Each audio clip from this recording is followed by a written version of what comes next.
Bonjour, l'évangile d'aujourd'hui nous dit « En ce temps-là, Jésus disait à ses disciples, « On portera la main sur vous et l'on vous persécutera. On vous livrera aux synagogues et aux prisons, on vous fera comparaître devant des rois et des gouverneurs à cause de mon nom. Cela vous amènera à rendre témoignage. Mettez-vous donc dans l'esprit que vous n'avez pas à vous préoccuper de votre défense. C'est moi qui vous donnerai un langage et une sagesse à laquelle tous vos adversaires ne pourront ni résister ni s'opposer. Vous serez livrés même par vos parents, vos frères, votre famille et vos amis. Ils feront mettre à mort certains d'entre vous. Vous serez détestés de tous à cause de mon nom, mais pas un cheveu de votre tête ne sera perdu.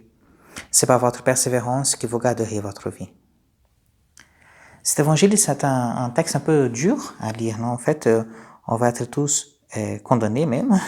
On sera livré par vos parents, vous serez livrés même par vos parents, vos frères, votre famille, vos amis. En fait, c'est quelque chose de très dur. Mais ce texte, en fait, il vient montrer, si on regarde bien le côté historique, en fait, Jésus vient parler de la persécution des chrétiens. Donc, juste après la mort de Jésus, quelques années plus tard, nous avons les persécutions des chrétiens par l'Empire romain. Donc, en fait, il y a tout l'Empire romain qui va venir, qui va prendre en main les chrétiens. Mais en même temps, si nous pouvons actualiser ce texte et voir dans notre vie aujourd'hui, quelle serait la persécution des chrétiens? La persécution des chrétiens serait l'indifférence. En fait, le chrétien aujourd'hui, il combat pas contre les Romains, mais il combat contre l'indifférence. En fait, le monde, il vit dans une indifférence avec Dieu, de la présence de Dieu, tout simplement. Il préfère ignorer Dieu, être indifférent à Dieu. Et en fait, cela va anesthésier chaque personne dans le monde, et celle-ci, en fait, elle va tomber dans le péché. Et en fait, comment nous pouvons faire? Donc, le texte nous dit, pour répondre là-dessus, le texte nous dit, mettez-vous donc dans l'esprit que vous n'avez pas à vous préoccuper de votre défense. Et après, il dit, c'est par votre persévérance que vous garderez votre vie. Autrement dit, c'est par la persévérance du chrétien que nous pouvons être sauvés. C'est par la persévérance du chrétien que nous pouvons grandir dans notre foi et garder notre foi encore cette flamme allumée dans notre cœur, la flamme de la foi allumée dans notre cœur. Et en cherchant justement sur la persévérance de la foi, j'ai trouvé dans le catéchisme de l'Église catholique, c'est un livre de base en fait qui expose la doctrine catholique. Il donne 4 clés en fait pour garder la persévérance, pour grandir dans la persévérance de notre foi, pour garder cette flamme de notre foi allumée. Et donc la première clé qu'il donne, c'est nourrir notre cœur de la parole de Dieu, nourrir notre foi de la parole de Dieu. D'ailleurs, c'est un peu ce que nous faisons ici. Chaque jour, avec une petite rencontre, nous pouvons parler de la parole de Dieu, de méditer la parole de Dieu, d'approfondir cette parole. La deuxième clé, c'est implorer le Seigneur d'augmenter notre foi. C'est-à-dire, c'est la prière.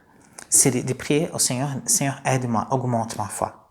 Peut-être que je ne crois pas assez, peut-être que je ne fais pas assez confiance. Aide-moi. Et c'est la prière, c'est cette relation de prière. Après, la troisième clé, c'est agir par charité, par la charité. C'est-à-dire, je vais être charitable, je vais faire une œuvre de miséricorde, je vais faire quelque chose pour quelqu'un d'autre. Je vais aider quelqu'un gratuitement. Et cela aussi, c'est un peu la cire qui fait que notre flamme puisse encore brûler. Ce sont ces œuvres-là, c'est notre prière là aussi. Et enfin, s'enraciner dans la foi de l'Église. S'enraciner dans la foi de l'Église parce qu'en fait, nous ne pouvons pas être chrétiens tout seuls. Nous devons être dans cette Église, tous ensemble, que nous pouvons être chrétiens, que nous pouvons persévérer dans notre foi, que nous pouvons garder notre flamme allumée, cette petite flamme allumée encore.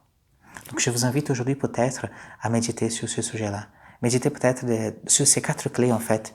Nourrir notre foi de la parole de Dieu, implorer le Seigneur d'augmenter notre foi, les actions de charité, les actes de charité, ou tout simplement pourquoi pas dire, tiens, je vais approfondir un peu plus la doctrine de l'Église, je vais me former un peu plus, je vais connaître davantage qu'est-ce que l'Église dit sur tel ou tel sujet. Peut-être que nous puissions peut-être prendre des résolutions là-dessus aussi et dire, tiens, je vais essayer de grandir un peu plus et persévérer surtout dans notre foi. Je vous invite maintenant à un petit temps de prière. Seigneur, viens nous aider à grandir dans la foi, viens nous aider à garder cette flamme de la foi allumée dans nos cœurs. Donne-nous la grâce de la persévérance, de croire que tu es avec nous, malgré le monde qui vit de l'indifférence envers toi. Aide-nous, Seigneur, à être avec toi. Amen.